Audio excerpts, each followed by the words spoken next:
وہ ہاتھ پکڑ کے اسے اٹھاتے ہیں. تو عبداللہ بن مسعود کی زبان سے نکل جاتا ہے کہ واللہ تم ان دونوں میں سے بہتر ہو. تو یعنی جو نبی علیہ السلام نے دو مانگے ہیں نا ان میں سے تم بہتر ہو، یعنی عاجزی ہے، یعنی ہے کافروں کی پارٹی میں اور میرے ساتھ بھی اس نے سلوک کر رہے ہو، اور وہی ہوا، اللہ تعالیٰ نے ان کو قبول کر لیا. اچھا اب آپ دیکھیں کہ سیدنا عمر فاروق رضی اللہ تعالیٰ عنہ کہتے ہیں، حضرت ابو ہریرہ کہتے ہیں مسلم شریف کی اس حدیث میں کہ حضرت عمر مجھے کہا کرتے تھے مجھے پوری زندگی کبھی عمارت کا شوق نہیں ہوا سوائے اس دن کے کہ جس دن علی کو جھنڈا ملا مجھے بھی خواہش تھی کہ کاش نبی علیہ السلام مجھے وہ جھنڈا دیتے. یہ حضرت علی کے لیے بہت بڑی فضیلت ہے اس حوالے سے کہ سیدنا عمر ان پر رشک کرتے تھے. باقی ایک سنن کبریٰ البیہقی میں من گھڑت روایت ہے کہ حضرت عمر کہا کرتے تھے، وہ جو ایک بڑی مشہور بیان کر رہے ہوتے ہیں کہ جی وہ ستاروں کے برابر کس کی نیکی ہے. حضرت عائشہ نے پوچھا تو ان کا بھی تیرے باپ کی ہیں، تو حضرت عمر کی ہیں، تو پوچھا کہ میرے باپ کی، ان کا بھی ان کی تو ایک نیکی جو ہے وہ غار ثور کی سب پہ بھاری ہے. اس حدیث کو شیخ البانی نے، شیخ زبیلی زئی صاحب نے، دونوں نے لکھا ہے یہ موضوع حدیث ہے، وضع کی گئی حدیث ہے، لیکن یہ ہمارے مسلمانوں کے بچے کو یاد ہے. جعلی حدیث ہے، ضعیف نہیں سر، گھڑی ہوئی حدیث ہے. اور جو مسلم شریف کی حدیث تھی وہ ہم نے آگے ایکسپلور کیا کہ حضرت عمر کہتے تھے مجھے علی پر رشک ہے کہ مجھے وہ جھنڈا نہیں ملا اور علی کو ملا. دوسری طرف سیدنا علی بھی سیدنا عمر سے بڑی محبت کرتے تھے. بخاری اور مسلم دونوں میں حدیث ہے، مشکات میں بھی آپ کو مل جائے گی 3 جلد میں، حضرت ابو بکر عمر کے فضائل کے چیپٹر میں. عبداللہ ابن عباس کہتے ہیں کہ سیدنا عمر کی میت رکھی ہوئی تھی اور لوگ ان کی میت پہ رو رہے تھے اور اپنے اپنے انداز میں ان کے اوپر سلام پیش کر رہے تھے کہ آپ کی وجہ سے اللہ نے اسلام کو اتنا عروج دیا، رومن اور پرشین امپائر گر گئی، یرموک اور قادسیہ میں اللہ نے مسلمانوں کو فتوحات دی. اور کہتے ہیں اتنے میں ایک شخص میرے پیچھے آگے کھڑا ہوا، چونکہ میں بھی میت کے سامنے بیٹھا ہوا تھا، تو اس نے میرے کندھے کے اوپر آ کے یوں کونی رکھ لی اور اس نے سیدنا عمر کی میت کو مخاطب کر کے کہا کہ اللہ تجھ پہ رحم کرے اے عمر ابن خطاب. میں نے اللہ کے محبوب صلی اللہ علیہ وآلہ وسلم سے بارہا سنا تھا کہ میں ابو بکر اور عمر فلاں جگہ گئے، میں ابو بکر اور عمر داخل ہوئے، میں ابو بکر اور عمر نکلے، مجھے امید تھی کہ تم اپنے ان 2 ساتھیوں کے ساتھ جا کے ملو گے. کون سے 2 ساتھی؟ سیدنا ابو بکر اور سیدنا محمد رسول اللہ صلی اللہ علیہ وآلہ وسلم. اور اللہ کی قسم اس روئے ارض پہ تم وہ شخص تھے کہ مجھے خواہش ہے کہ میں تمہارے اعمال کے ساتھ اللہ کے حضور پیش ہوں. ظاہر ہے اتنا بڑا عروج سر، انسانی تاریخ کا سب سے بڑا ریولوشن نبی علیہ السلام کا، اس کی ایپیکس سیدنا عمر کے دور میں ہوئی ہے، اور یہ اللہ کا معجزہ ہے. نبی علیہ السلام کی مبارک زندگی میں انقلاب آتا نا تو اس طرح کے تو بہت لیڈر پہلے بھی آئے تھے جنہوں نے اپنی زندگیوں میں انقلاب لے کے آئے تھے. یہ معجزہ یہ تھا کہ وہ شخص دنیا سے چلا گیا، ہزاروں اس کے ماننے والے مرتد ہو گئے عرب قبائل،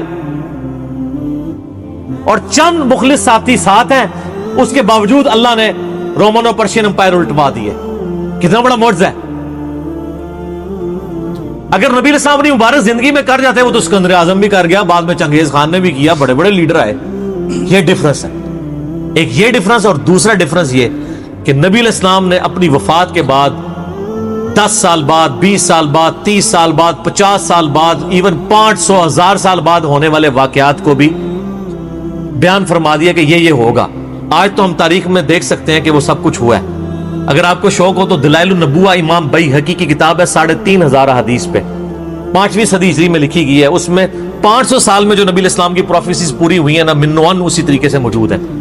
بخاری مسلم میں جو حدیثیں ہیں تاتاریوں سے جنگوں والی، وہ اس وقت تک نہیں ہوئی تھی، حدیثیں تو پہلے سے موجود تھی.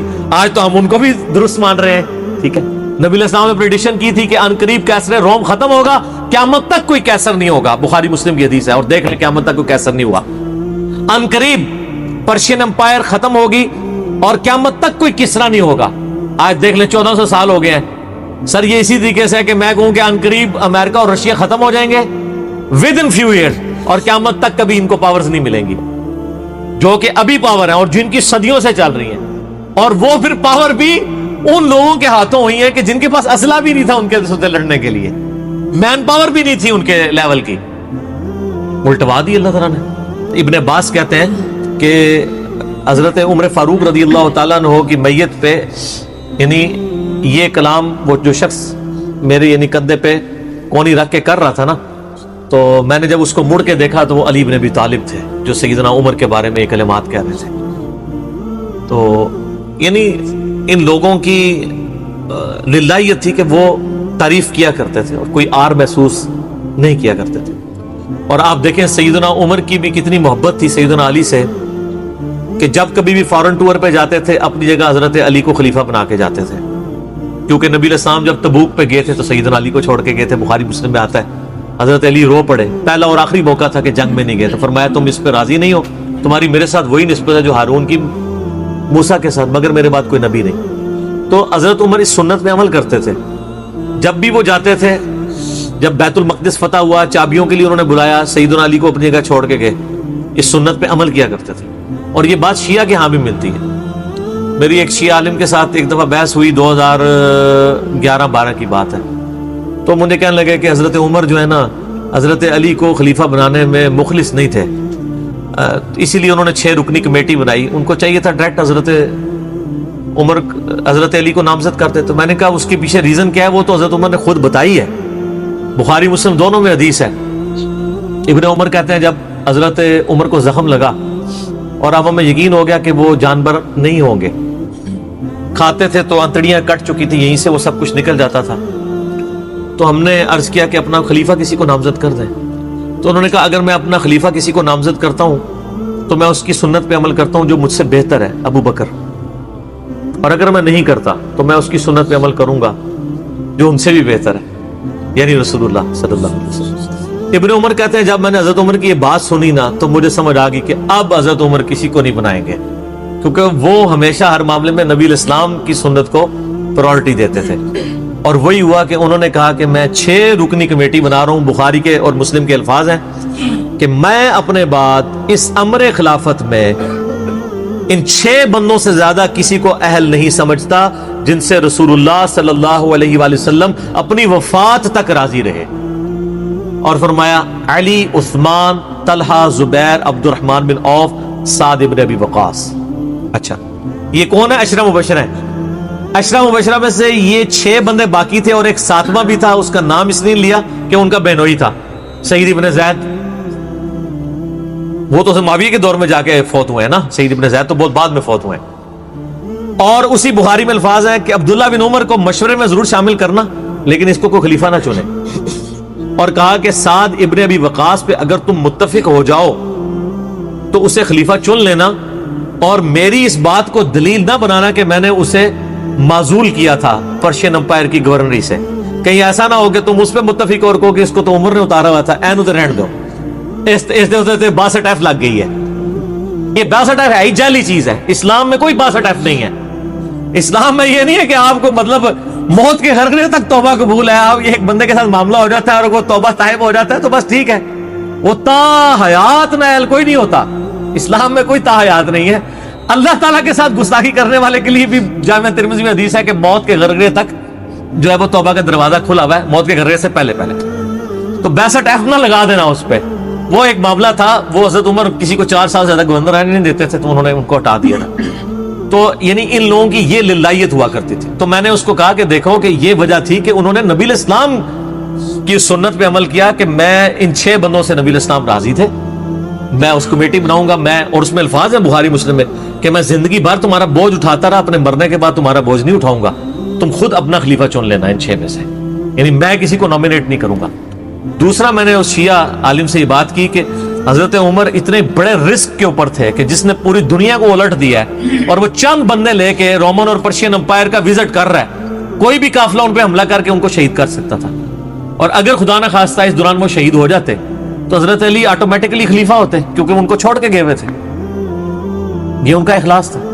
پھر سیدنا عمر نے حضرت علی کو چیف جسٹس لگایا ہوا تھا حجاز کا۔ چیف جسٹس آج کل نہیں سنبھالا جا رہا، اور اس زمانے میں جب اسلام کا دورہ ہو، عدل کا نظام ہو، اور تینوں جو زہد کے امام تھے نا، حضرت عمر نے ان کو چیف جسٹس لگایا تھا۔ رومن امپائر گری، اصحاب صفہ میں سے ابو درداء کو لگایا، سب سے غریب ترین صحابی، یہ ان کا کرائٹیریا تھا۔ ابو سفیان، بڑے بڑے لوگ جو اینڈ پہ مسلمان ہوئے، یہ لائنیں بنا کے کھڑے رہتے تھے، حضرت عمر ان کو نہیں ملتے تھے جب تک باقیوں سے فارغ نہ ہو جائے۔ وہ کہتے تھے ہم سردار، ان کا نہیں، تم اسلام میں بعد میں آئے ہو۔ اور وہ مہاجرین کے وظیفے اور اصحاب بدر کے وظیفے انہوں نے باقیوں سے ڈبل لگائے ہوئے تھے کہ انہوں نے برے وقت میں اسلام کا ساتھ دیا۔ اور پرشین امپائر گری، عبداللہ ابن مسعود، زہد ترین صحابی، زہد کے امام، ان کو وہاں پہ چیف جسٹس لگایا۔ اور حجاز کے اندر سیدنا علی کو لگایا۔ اور اس سے بھی بڑھ کے سیدنا علی ابن ابی طالب کی ایک بیٹی ہے ام کلثوم، سیدہ فاطمہ سے ان کا رشتہ مانگا سیدنا عمر نے کہ میرا اہل بیت رسول کے ساتھ رشتہ مانگے۔ صحیح بخاری میں بھی اس کا ذکر اشارتاً موجود ہے ام کلثوم کا۔